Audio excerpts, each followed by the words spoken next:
I am so exhausted by deception, by falsehoods, by doubts.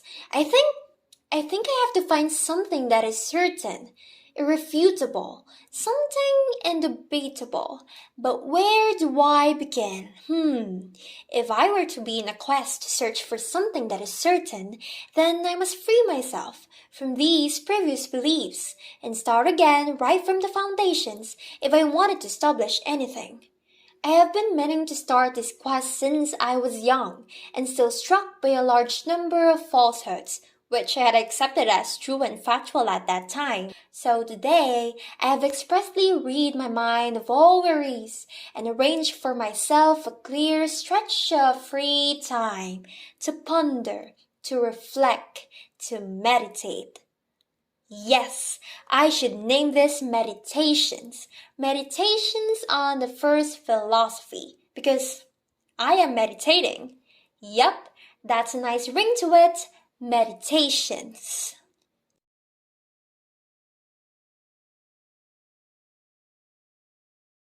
I have wasted so much time, so I shall begin meditating right now. And today I will devote myself sincerely and without reservation to the general demolition of my opinions. Which reminds me, if I were to find something that is certain, then I have to find in each of my opinions at least some reason to doubt. But I will go through and doubt each and every one of them because that will be an endless task. Right. Shall we begin then? Where do I start this meditation? How about my senses? Yes, everything I believe to be true is by virtue of my senses. I see, I smell, I feel, I hear, I taste, but am I? Well, I don't know. I realize that my senses have betrayed me at least once. I look at something so certain of its appearance that I walk towards it and realize that my eyes have deceived me. How can it be trusted once more? I have no basis that my senses tell me the truth. Settled then, I shall doubt my senses. But wait, there are so many things that I can possibly deny. Like my hands. I know that these are mine, and only those who have impaired senses will deny this. But what if I am dreaming, and in my sleep I see even crazier things? Things do seem more believable when I am awake, but then again, I have also been deceived in my sleep. Sometimes I could even swear my dreams are indeed real life. I am so lost in astonishment. What if I am dreaming right now? Now, if my senses fail me, can I depend on my intellect? I call on my good friend mathematics, as I have been told many times that it's as if mathematics and I were meant to be. 1 plus 1 equals 2 will not change whether I'm awake or asleep. It's knowledge that I can never deny even if I die. Could this be what I'm looking for? I must think. Now, everything I could doubt about the strong foundations of mathematics and truths like this, so I can be sure that it is irrefutable. But God is all-powerful. Surely He could control and change the laws of mathematics in a snap.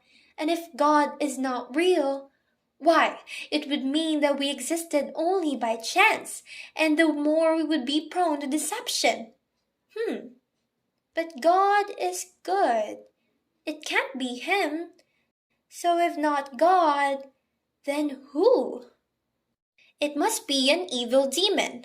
Yes, a cunning, deceptive, evil genius demon. He warps my perception of reality and puts me in delusions, making me believe anything he wants, even 1 plus 1 equals 2. This would mean that I will never know if anything is ever true. Even if I try to prove something is real, I could never prove that this evil genius does not exist. I cannot cheat myself. I must at least refrain from calling these things truth and save that title until I find something so indubitable, until I know what's true. Right now, I am empty-handed of any strong foundation. I have no choice but to go back to my beliefs which I myself have reason to be frail and false. It's like snapping out of a daydream, and here I am, compelled to daydream once more.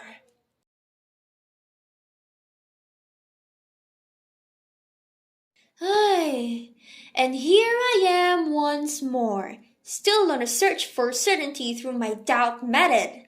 Nevertheless, I will begin again, and once more embark on the same path I started on yesterday. Again, anything that has ever been doubted or could ever be doubted should be rejected, and I will dedicate significant time and effort until I recognize something certain, or if there is nothing at all, until at least I know for certain that there is nothing that is certain. But I shall see. As Archimedes went like, give me a place on which to stand and I will move the earth. I too can hope for great things like that, to find something that is certain, irrefutable, something indebatable.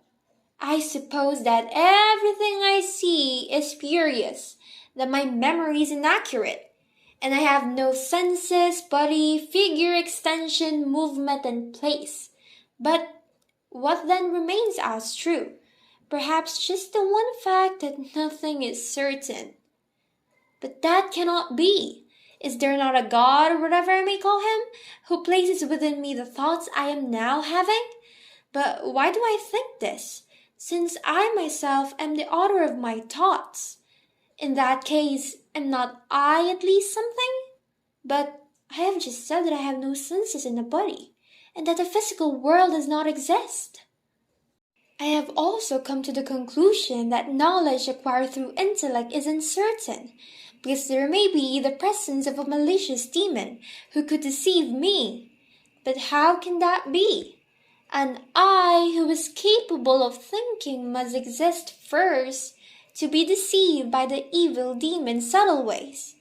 Therefore, whether or not I am being deceived, that itself is proof that I am thinking, and this I who is thinking means he is existing. Ha! I must finally conclude that this proposition, I exist. But then again, who is this I? I have yet to have a sufficient understanding of what this I is. Aha! I shall therefore return and meditate on what I formerly believed myself to be. Begin again, again and again. Now, what did I previously think I was? Yes, a man. But what is a man?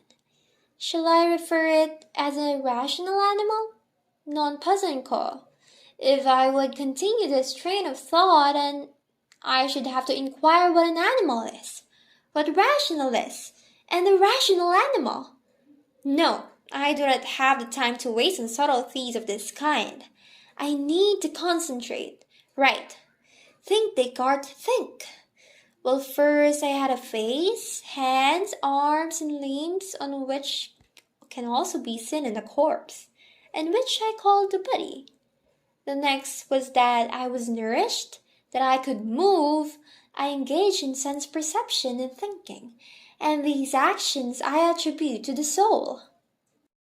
But what shall I now say that I am? Then again, what if a cunning, deceptive, evil genius demon is deliberately trying to trick me in every way he can? I shall scrutinize them, think about them, go over them again. But nothing suggests itself. I am back to zero all over again.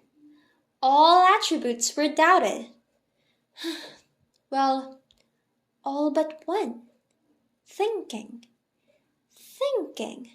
At last, I have discovered it. Thought. This alone is inseparable from me. I exist. That is certain. I think, therefore I am. But what kind of a thing am I? As I have just said, a thinking thing. A thinking thing? But then, what else am I? I shall employ imagination this time. A wind? Maybe fire? Perhaps air? Breath? Well, these are known to me. For a moment, I shall only make judgments that are known to me. Well, then what do I know? I know that I exist. That's for certain.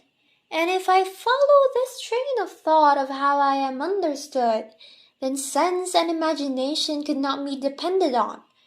Anything which I solely invent in my imagination. Right, invent!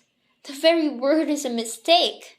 Silly me, searching for certainty through my imagination, which I am unaware of in the first place. But what then am I? A thing that thinks. What is that? A thing that doubts, understands, affirms, denies, is willing, is unwilling, and also imagines and has sensory perceptions. Yep, perhaps this is the list. But do this all belong to me? Is it one and the same who does all this? Which of all these activities is distinct from my thinking then? Is it the same I who is doubting and understanding? Also the I who imagines and has sensory perceptions? I am seeing light, hearing the noise, feeling the heat. This cannot be false. But they are in this restricted sense of the term thinking. Nothing but thinking. But if I am a thinking thing, then I must be aware of these thoughts. Now, I am beginning to have a rather better understanding of what I am. From all this, I refrain from relying on sensory perception and opt to depend on introspection. But how can that be plausible and convincing then, when things perceived through the faculties of our senses are believed more than of things perceived through purely logical reasoning? I must cite an example.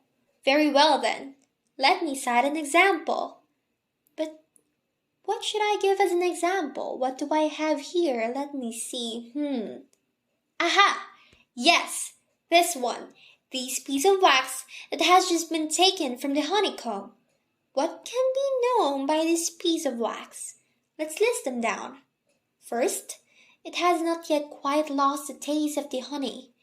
It retains some of the scents of the flowers from which it was gathered. Its color, shape, and size are plain to see. It is hard, cold, and can be handled without difficulty. And if you rap it with your knuckle, it makes a sound. But how about when I put it by the fire and it's melted? Is it still the same piece of wax that I just described? Everything has changed in its size and form, but does the same wax remain? It does, and no one will think otherwise. But what distinguishes the same piece of wax? When none of the pictorial features which I perceived through my senses remained, and by all means they are altered, yet the wax remains. So sensible characteristics are fleeting, transient, and merely apparent, but how did I still distinguish that the wax remained? Simply because my accurate observation is derived from my understanding, not through sensory. I reach this conclusion. I am amazed at how weak and prone to error my mind is. Truly, the wax can assume any sensible property, yet if we take away the pictorial features it has, we are left with an object that is extended, flexible, and changeable. The perception of the wax is an inspection of the mind alone. But what am I to say about this mind or about myself? What I ask is this I, which seems to perceive the wax so distinctly. If I judge that it exists from the fact that I imagine it, or for any other reason, exactly the same thing follows. There exists a faculty that enables me to yield clear and distinct ideas. I should name this the faculty of pure understanding or pure intellect. Indeed, the mind is far better knower than the body, and I must first understand the mind among any other things. At last, I have now returned to where I wanted. But since the habit of holding on to old opinions cannot be set aside so quickly, I should meditate for some time on this new knowledge I have gained, to fix it more deeply in my memory. I shall stop here and carry on meditating tomorrow once more.